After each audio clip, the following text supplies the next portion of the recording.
So much of post-processing photographs is in the big sliders. But what often makes the difference is actually those finishing touches, the smaller changes. Often, these small tweaks are what separates the truly awesome-looking photographs from the average ones. Those subtle adjustments that experienced photographers use that lift the photo up a notch or two. But there's one technique that I don't see many photographers using and which can transform a landscape photo in a truly pleasing way. Ever notice how reality has a built-in blur function?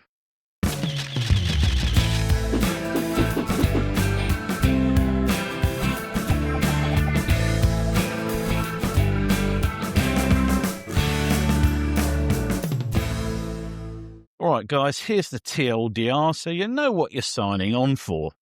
I'm going to show you how to use depth masks to accentuate how our eyes interpret depth and focus. We're going to use those depth masks as a kind of perceptual editing, processing images in a way that reinforces how we naturally see rather than just how a camera sensor captures data. It's a really cool technique, it's simple, and it's a nice finishing touch you can apply to your landscape photos. Before we get stuck into the application for this technique, I need to explain the science behind it. So, if you're one of those passive-aggressive types that puts video starts at 5:45 in the comments section, please use the bookmark below to skip ahead to the practical bits.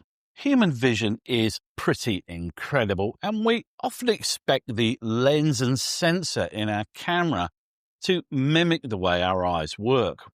But of course, they don't. We'd all definitely be up shit creek if they mimicked my eyes, that's for sure. The human eye perceives depth in a scene in several ways: through texture, through contrast, through depth of field, and through occlusion. Texture means that objects that are closer to you have more detail, and that texture becomes less defined the further away it is from you. Contrast means that the human eye detects high spatial frequencies, the fine detail in the foreground, those blades of grass, the little cracks in a rock. Depth of field or focus blur is of course something photographers use all the time, and allows us to manipulate the focal plane, or how much of an image is in focus. And finally, we have occlusion, which is just a fancy way of saying blocking. This simply means that when one object is in front of another, it helps us to perceive depth. Many photographic techniques work against that way that we perceive depth in the real world, and it means that images sometimes look less natural than they could. So what's needed is a way of applying specific adjustments that diminish as we move from the foreground to the background. And the most accurate way of doing that by far is, of course, with a depth mask. Side note, there's nothing wrong with having a photograph that's sharp from front to back, one that uses hyperfocal distance or focus stacking. This technique, using depth masks, is not about making things look sharper. It's about making them feel nearer. Okay, science bit over. Let's talk about the depth masks themselves, what they are, and how to generate them. Firstly, of course, we are talking about a mask, an overlay that lets adjustments through in some areas and blocks it in others. Depth masks function as a kind of see-through map that paints the immediate foreground in white and the most distant background in black. But unlike something like a linear gradient that is just a single band of shades from black to white, a depth mask changes according to whatever is actually in the photograph. This is important because sometimes distant things and near things sit next to each other in the photo frame. For instance, if you were photographing a cliff edge side on, you might have both black and white areas of the mask at the bottom of the photo's frame. Having a mask that knows what's close to the lens and what's far away means we can apply contrast or clarity in a super precise way and really sell that feeling of depth.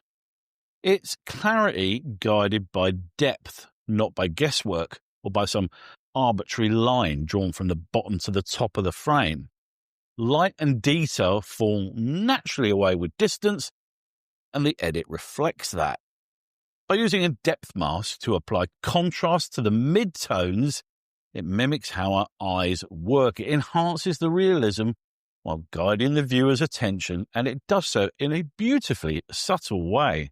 Now, the big problem with depth masks is that virtually no proper cameras generate depth data when taking a photo.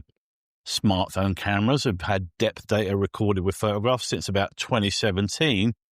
And in fact, if you open an iPhone photo shot in portrait mode in Adobe Lightroom, you'll have the option to apply a depth mask to your photo. But proper cameras, mirrorless or DSLR, for those, you'll have to generate the depth mask yourself and then apply it in an editor such as Photoshop. The good news is that generating depth masks is really simple. There are a couple of ways of making them depending on which apps you use. Some apps have depth masks built in, and for everything else we can generate them using a free AI service and then import them into the editor. If you're an On1 PhotoRAW user, then you'll be pleased to hear that you have depth masks built right into the editor. First, duplicate your main image layer, or you'll end up with a partially see-through photo. Now simply right-click on the little mask icon on that new layer and select Depth Mask. Then all you have to do is apply a contrast type adjustment to your image, and you'll see how the clarity is subtly increased for foreground detail only. You can, if you wish, repeat the process with the mask inverted and clarity reduced. If you're a Photoshop user, then you can use a very cool hack. This technique is one of the first non-novelty uses of Photoshop's neural filters I've seen, and it utilizes the depth blur filter. To create your own depth mask in Adobe Photoshop, we need to go to the neural filters. If you've never used these, you have to download them before you do, but that's quick and simple. And the filter we need to use in this instance is the depth blur. Click on that and then enable it.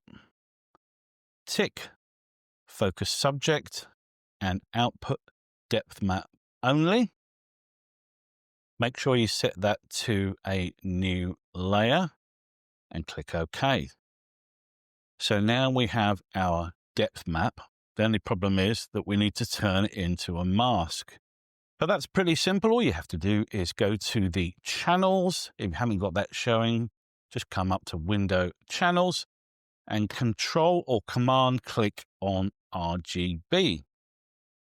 Once that's done, you can create a new adjustment layer. So come down to the adjustments, and in this case, I'm just going to do a brightness / contrast layer. There we go. Now we can disable the original mask. Here's our image. Now, before we apply this, we need to invert it, because the rule with masks, as we all know, is white reveals, black conceals.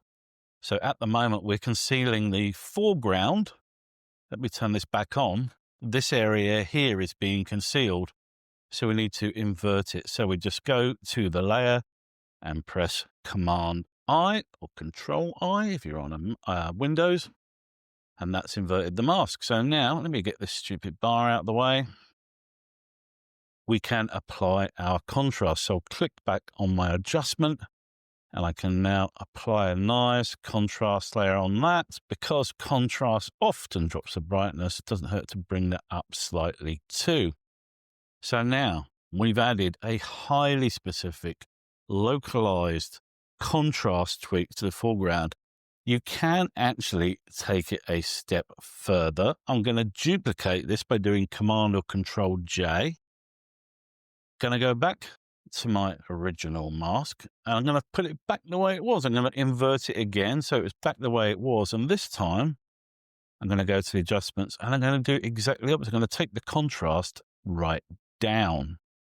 because the clarity diminishes with distance. So we can kind of double the effect, if you like, just by bringing that contrast down, by lowering it. And there we have the finished effect. So now we've got this beautiful sense of distance, of depth in this photograph. The stuff in the foreground is accentuated in this lovely, subtle way, and the stuff in the background is slightly diminished, as it would be in the real world.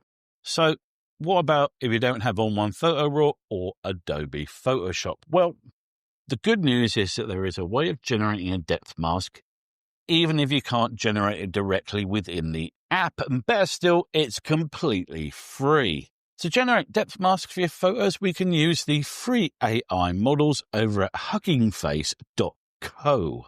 The mask we generate can then be imported into any app that enables you to import masks as image layers. By way of example, here's how the whole process works using Pixelmator Pro on the Mac. So the first thing we need to do is generate our depth map using one of the free models over on huggingface.co. So I'm on the website and we need to go to the spaces section. That's where you can actually use these models. And in this search box, just type in depth. Now, one I used to use on here, one of the depth models actually ran out of tokens.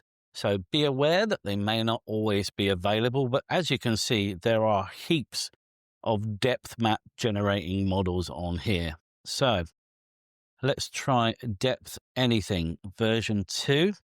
See if that one's up and running. Indeed it is. And the thing you need to look out for when you're clicking on these models is that it generates a grayscale depth map. So let's bring our image in here. I'm going to use a drone image. I found these work really well with this depth map technique. So here's my image. Let's drag it in, let it upload. Give it a second. Then we click on this button, Compute Depth. Click on that. It's processing, calculating our depth map. You can see it processing up in the top right here. And here's our map. So that's the color version, which is lovely, but we only want grayscale. So you can see that one here, this file, tmp something.png. Come over to the right-hand side here and click on this little arrow to download the depth map. And then we have to switch over to Pixelmator. So to save a bit of time, I've already processed this image. I've got it all ready to showcase here. But first of all, let me show you how to import that mask we generated into Pixelmator. So when you open an image, you'll just have this image layer. Just right click on it and select duplicate. So now we've got a brand new layer because we always want that base layer intact so that all we're affecting is certain adjustments. So right click on the newly generated layer and select add mask. There's our mask. Then all you have to do is right click on that and say replace image mask, and you'll be taken to the load dialog. Here's the mask I just generated over on Hugging Face. Click replace, and here you can see the mask in all of its glory. So let's delete that one, and I will show you how the finished result looks. So here's the near layer. As you can see, we've got the white portions at the bottom of the image in the foreground, diminishing to total black at the back in the background image where this mountain is.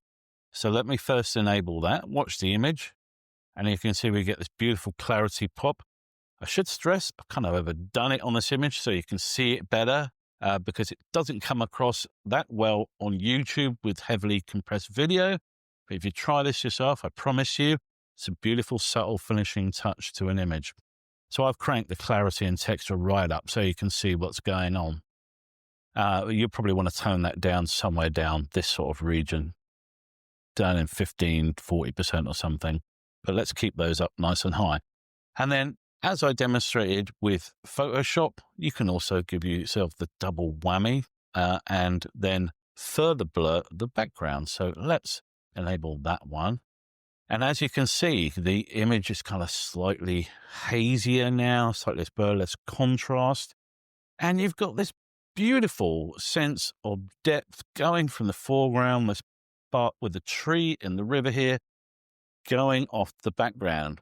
And so by applying these depth masks, by imitating, by mimicking the way that light works, clarity works from foreground to distance, you really sell the image and the natural qualities of it. If you've never experimented with depth masks, I highly recommend you try them on your own photos.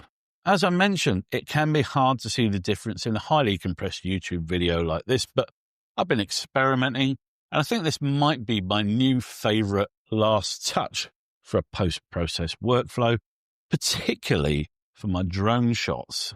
If you enjoyed this video, please do give it a like. And if you got value from it, then do consider subscribing to my channel for more photo, video, and drone-related content from me.